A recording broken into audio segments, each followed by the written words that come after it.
If your light bill is crazy like mine, this can show you how much money you're wasting or how much energy you could potentially be saving. Hey, recently we picked this up. This is the Refoss Smart Home Energy Monitor. I'm about to install it on my panel. We're going to show you guys how to do it right now. We're going to put on these little devices that go on the wires inside the panel. We're going to take the panel cover off. We're going to install the whole system. We're going to download the app and show you how easy it is. And then I'm going to show you just how much energy this one room is using. It's crazy. Now that I have installed these in my panel, I can actually see that I am wasting about $30 to $40 a month just by leaving these lights on. Now, I made that choice because turning off all these lights it's a flat out pain. It's a studio. I've got a lot of lights in here. But now that I've seen just how much energy I'm using, man, we might start turning off some lights. That's a good example of what this thing can do for you. So you can see the cost savings you could potentially have. Also, if you've got solar, you can see your production versus your usage.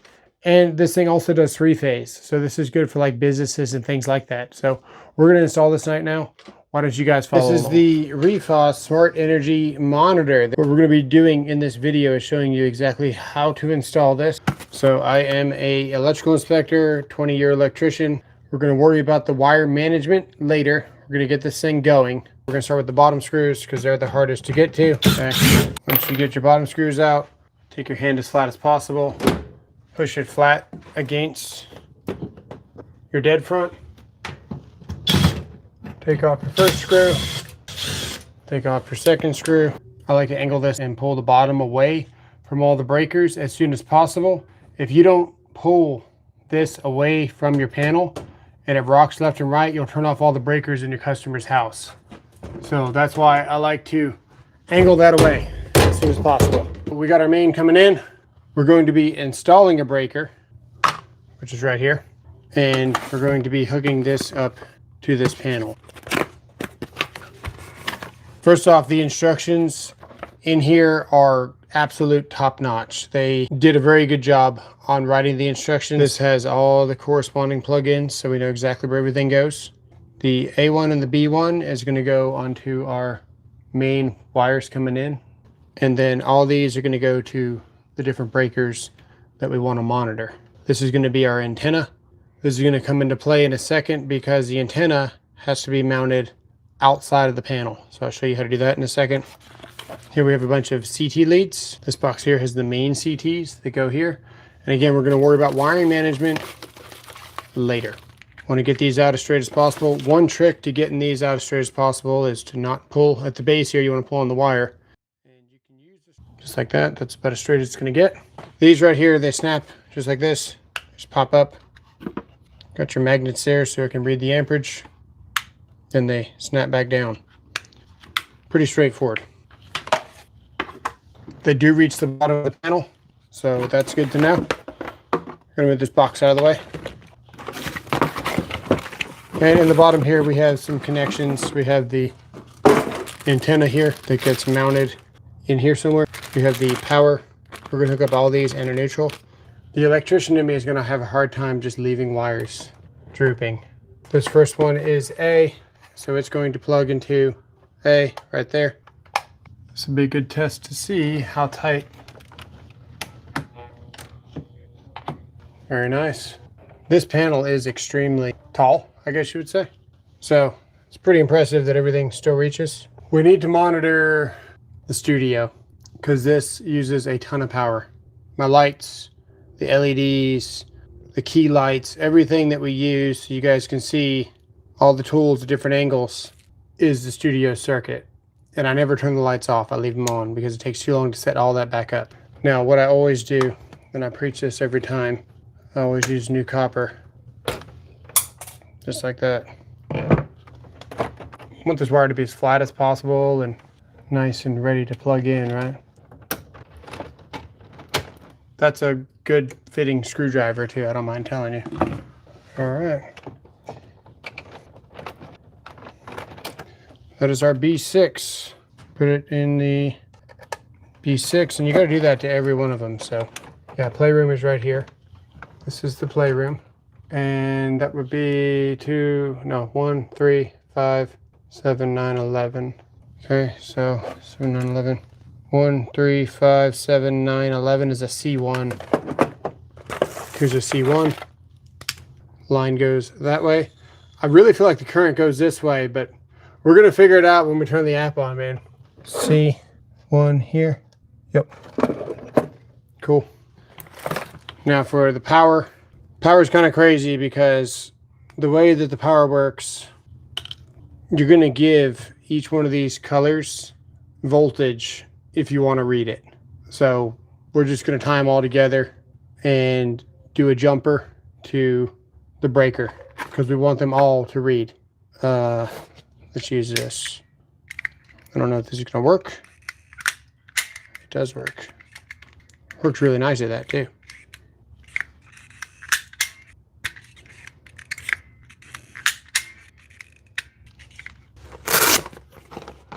They actually gave us jumper wire, which is pretty surprising actually, but you know, I think they know.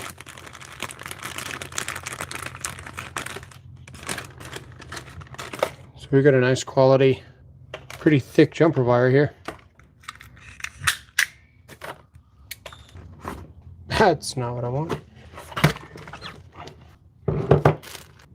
It's not the prettiest, but it does work. All right, so we're going to put this below the dryer. We are. That's where we're going to put it. And the neutral will also follow suit. And the neutral bus is continuous on this. So if you're wondering if things are connected together and you're like, you know, can I jump here? What can we do? You can always put your meter in continuity here. See where it beeps like this for continuity. We can go here to any neutral and we can see, do these all touch each other? Okay. Let's plug it in. Let's throw the switch. Do we get a status light? We do get a status light. Perfect. Okay. So we have 2 of these in. We have our status light. The app. Download the Refoss app. Okay. One more thing we should do is plug in the antenna. Dude, I love that. How it's like a simple like plug thing. What I don't love is where we have to put it. So, we're going to go right here is what we're going to do. We're going to go like right here. We're going to measure it. Everything about this is just high quality, man. This is amazing. We're going to go right there. That's what we're going to do. And we're going to have to make a hole in our sheetrock to do it. Hashtag don't tell Angela. Good thing she's not behind the camera. Good thing she's not holding the camera, guys. Let's see what's on the side here. Make sure there's no wood.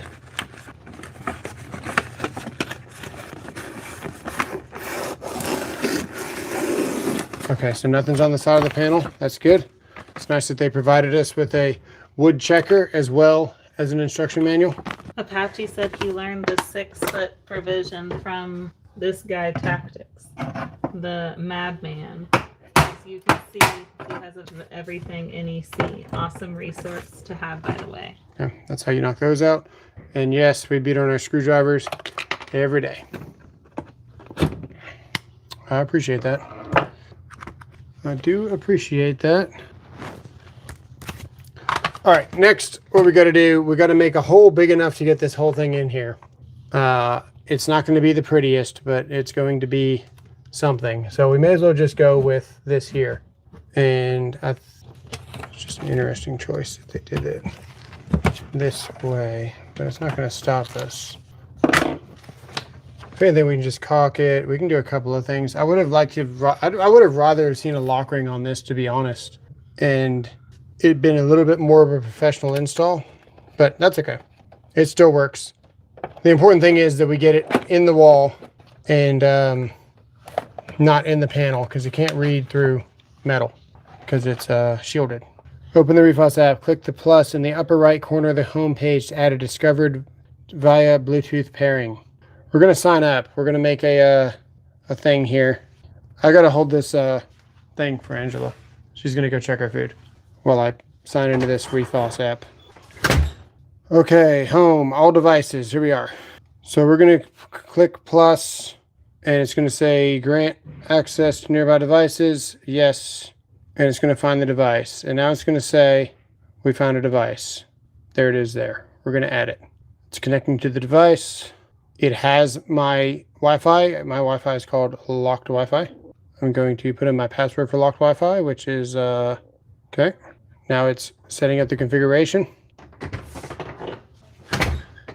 It is taking a second.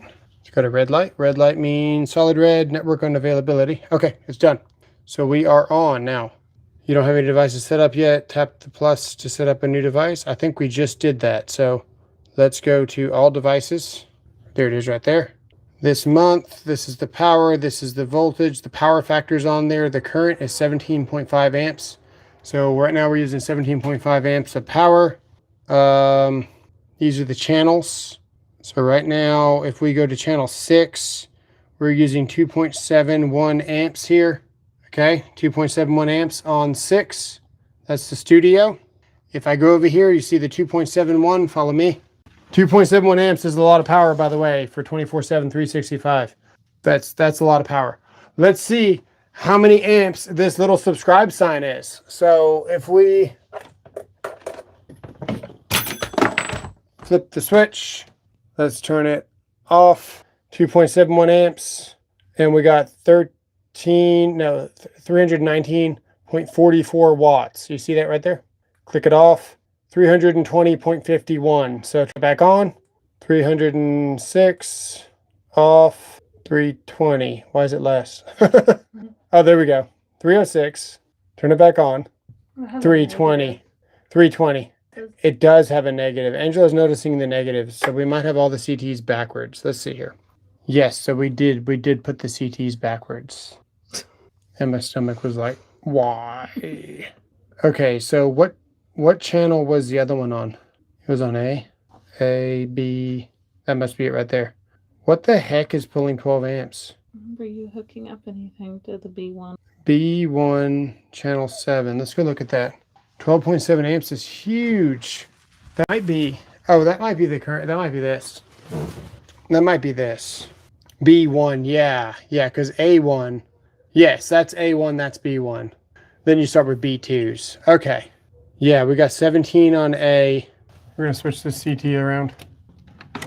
Oh, that is so cool. Look, it actually locks in, man. It's almost like it's meant to be. Look at that. That's crazy. You see that? Mm-hmm. Look at that, guys. Okay, so it goes this way, so we actually wanted to go this way. The fact that they're labeled like this on the back side makes sense, because that way you'll be able to see them easier as well in the panel.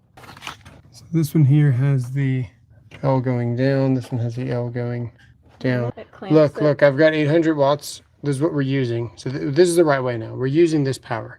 818 watts right now. And on B, check it out. So that's pulling 2.73 amps right now. Watch what happens when I turn off this light, chat. 1.45. Real time. I almost halved it. Yeah, that's pretty cool. That's our garage on the studio circuit. So now we got to label this circuit monitor. Yeah. Well, this is pretty cool. I'm going to put the cover back on, which means we got to do one more thing. Come over here. We need to knock this guy out here. And what we're going to do, we're going to grab this here and we're just going to bend it forward a couple of times. Just take our time. And then once it gets really loose, they just start to pop out.